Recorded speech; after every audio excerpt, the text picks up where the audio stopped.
Welcome to Mahima's cooking class. ഇന്നത്തെ വീഡിയോയിൽ പച്ച പുളിശ്ശേരിയുടെ റെസിപ്പി കാണാം.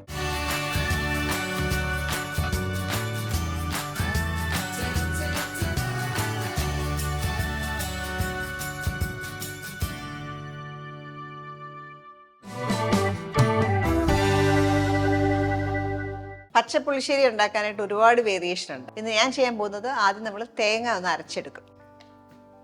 അതിനായിട്ട് 3 ടേബിൾ സ്പൂൺ തേങ്ങ, അതിലേക്ക് എരിവിന് ആവശ്യത്തിന് പച്ചമുളക് ചേർക്കാം. ഞാനൊരു 2 പച്ചമുളകാണ് ചേർക്കുന്നത്. നമ്മൾ 1/2 ലിറ്റർ തൈരിന് വേണ്ടിയിട്ടുള്ള അളവാണ്. അപ്പോൾ ഇതിലേക്ക് തൈരോ വെള്ളമോ ചേർത്ത് നന്നായിട്ട് അരച്ചെടുക്കണം. നമ്മൾ 1/2 ലിറ്റർ തൈരാണ് എടുത്ത് വെച്ചേക്കുന്നത്. അതിൽ നിന്ന് ഞാൻ ഒരു 2 ടേബിൾ സ്പൂൺ ഇവിടെ ചേർക്കുകയാണ്. നല്ല സ്മൂത്ത് പേസ്റ്റായിട്ട് അരച്ചെടുക്കാം.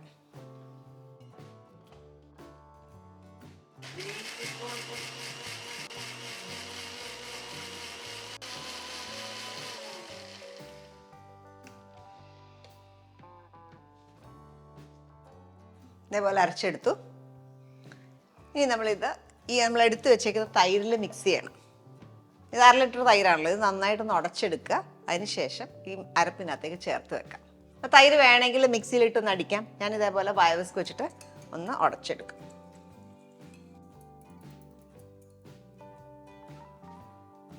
നമ്മൾ അരച്ച് വെച്ചേക്കുന്ന അരപ്പും കൂടി ഇതിനൊപ്പം ചേർക്കാം.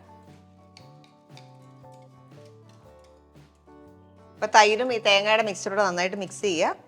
ഇതിനകത്തേക്ക് നമുക്ക് കുറച്ച് കറിവേപ്പിലയും കൂടെ ചേർക്കാം.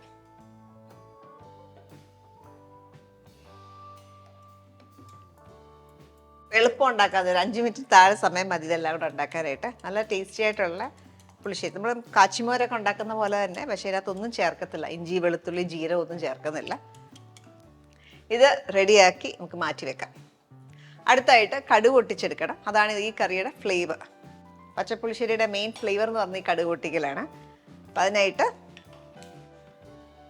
ഒരു ടേബിൾ സ്പൂൺ എണ്ണ ചൂടാക്കാം.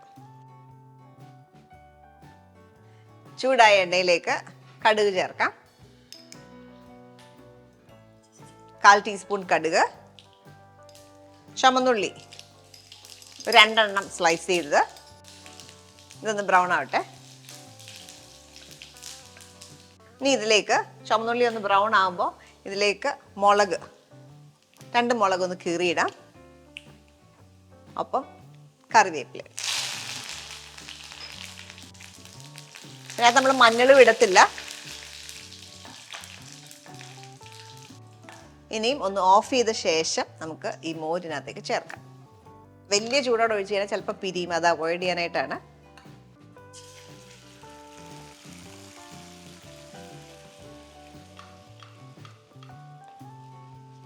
ഇനി വീണ്ടും സ്റ്റൗ ഓണാക്കാം.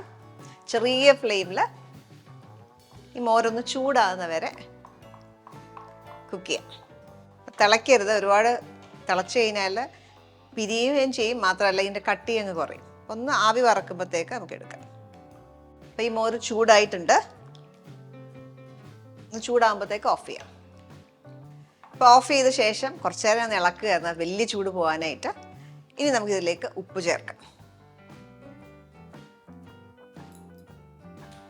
ഇതിലേക്ക് ഞാൻ 1/4 ടീസ്പൂൺ ഉപ്പ് ചേർത്തു. ഉപ്പിൻ്റെ അളവ് എപ്പോഴും നമ്മുടെ തൈരിൻ്റെ പുളിയൊക്കെ വെച്ചിട്ട് അഡ്ജസ്റ്റ് ചെയ്യേണ്ടി വരും. എപ്പോഴും അത് നോക്കിയിട്ട് ആവശ്യാനുസരണം ചേർക്കാം. പച്ച പുളിശ്ശേരി റെഡിയാണ്. നമുക്ക് സെർവിങ് ബോളിലേക്ക് മാറ്റാം.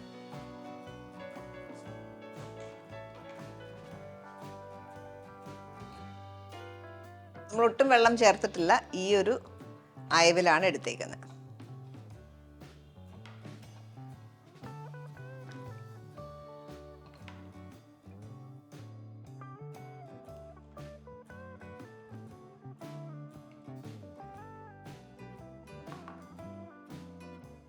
പച്ച പുളിശ്ശേരി റെഡിയാണ്. പിന്നെ ഞാൻ ഇത് ആദ്യമായിട്ട് കഴിച്ചേക്കുന്നത് ചേർത്തലയിൽ ഹോംലി മീൽസ് സെർവ് ചെയ്യുന്ന ഒരു സ്ഥലത്തു നിന്നാണ്. അപ്പം അവിടെ ഞാൻ കഴിച്ചത് ഇതിൻ്റെ കൂടെ ചോറ്, മീൻ വറുത്തത്, ഈ ഒരു പച്ച പുളിശ്ശേരിയും കൂടെ ആയിരുന്നു. നല്ല കോമ്പിനേഷനായിരുന്നു. നല്ല ടേസ്റ്റി ആയിരുന്നു. ഇത് കൂടാതെ നമുക്ക് ചമ്മന്തിയും പച്ചപ്പുളിശ്ശേരിയും ചോറും കൂടെ തന്നെയാണെങ്കിലും നല്ല കോമ്പിനേഷനാണ്.